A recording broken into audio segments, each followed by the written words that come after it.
வணக்கம் மக்களே, welcome to சாரால் ஜேக்கப் எஸ்டேட் லைஃப். இன்றைக்கி நம்ம தோட்டத்தில் என்ன வேலைன்னு பார்க்கலாமா?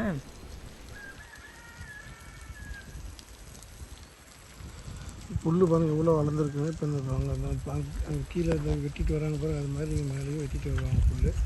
ஸோ கம்ப்ளீட்டாக புல் எடுக்கணும். புல் எடுக்கிற வரைக்கும் வேலை செஞ்சுட்டு தான் இருக்கும். கீழே அந்த செக்ஷன் கம்ப்ளீட்டாக க்ளீன் பண்ணியாச்சு, அது ஃபுல்லாக க்ளீன் பண்ணியாச்சு பாருங்கள். இப்போ அடுத்து இந்த செக்ஷன் ஃபுல்லாக க்ளீன் பண்ணுவாங்க. இதை முடிச்சுட்டு அப்படியே எல்லா இடத்தையும் மாறி மாறி க்ளீன் பண்ணிகிட்ருப்பாங்க.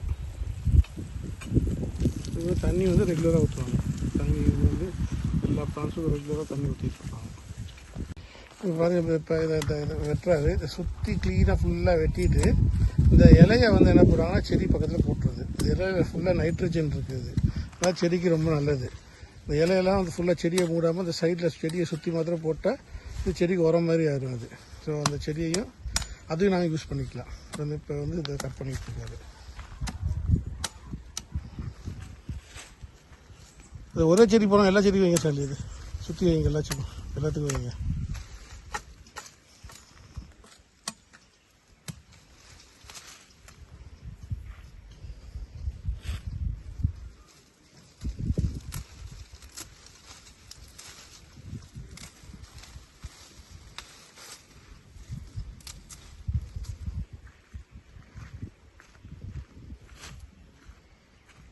இது மேலே மாத்திரம் விட்டுறது, பேலன்ஸ் விட்டுறது. அந்த கீழே இருக்க கொலையெல்லாம் எடுத்துகிட்டு மேலே இது வந்து அந்த குச்சி சாகாமல் இருக்கிறதுக்கு இதுக்கு வந்து இந்த குச்சிக்கு ஃபுட்டுக்கு இது நேச்சுரல் ப்ராசஸுக்கு இது மேலே வச்சு கீழே இருக்க எல்லாம் க்ளீன் பண்ணிடுவோம். அதே மாதிரி எல்லா குச்சியும் க்ளீன் பண்ணிடுவாங்க. இது ஆக்சுவலாக நான் வந்து கிறிஸ்மஸ் முடிஞ்சு தான் க்ளீன் பண்ண போகிறோம்.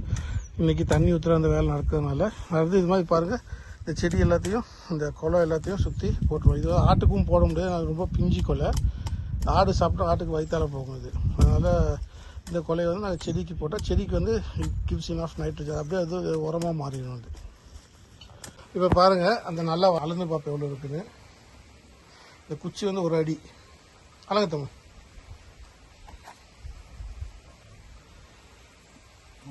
சரியாக 3 அடி இருக்குது. செடி பிளான்ட் சைஸ் வந்து 3 அடி இருக்குது. அந்த பேக்கையும் சேர்த்து 4 அடி இருக்கும் இது. ஸோ இட்ஸ் நல்ல சைஸ் தான். இன்னும் ஒரு அடி வளர்ந்தோடனே அதை வந்து நாங்கள் வந்து டிரான்ஸ்பிளான்ட் பண்ணி மெயின் ஃபீல்டுக்கு கொண்டு போயிடுவோம். இன்றைக்கி ஒரே ஒரு பப்பாயா கண்ணை எடுத்து அதுக்கு இடத்த அளந்து எப்படி குழி வெட்டி நடுவாங்கன்றத பார்க்கலாம். சும்மா ஒரு ட்ரையல் தான் இது. நம்ம பங்களாக்குள்ளேயே தான் நட்டு பார்க்குறோம். மெயின் ஃபீல்டில் இப்படி தான் ஒவ்வொரு கண்ணுக்கும் குழியை வெட்டி நடுவாங்க அளந்துட்டு. அப்போ தான் அது நல்லா வளரும். எவ்வளோ பெரிய குழி வெட்டுறாங்க பாருங்கள். இது மாதிரி ஒவ்வொரு கண்ணுக்கும் வெட்டணும்.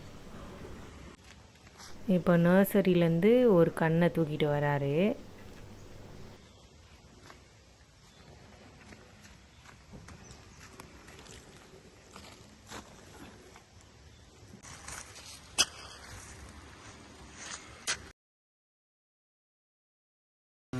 இன்னும் ஒருத்த அப்படியே கொட்டிட்டு கலங்கலாம்.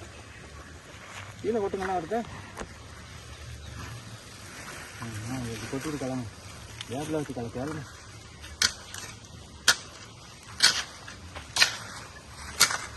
உரத்தையும் மண்ணையும் நல்லா கலந்துட்டு எல்லாம் மிக்ஸ் பண்ணிட்டு அந்த மண்ணை அப்படியே சைடில் ஃபுல்லாக விட்டு இருந்தது. போதும், மண் போதும்.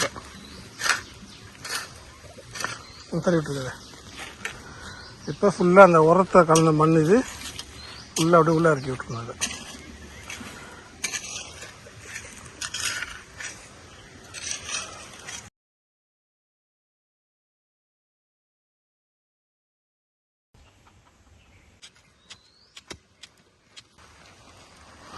இப்போது இந்த பப்பாயா கண்ணுக்கு பாதுகாப்பாக இருக்கிறதுக்கு இந்த பொலித்தீன் ஷீட்டை சுற்றி கட்டி விட்டுருவாங்க.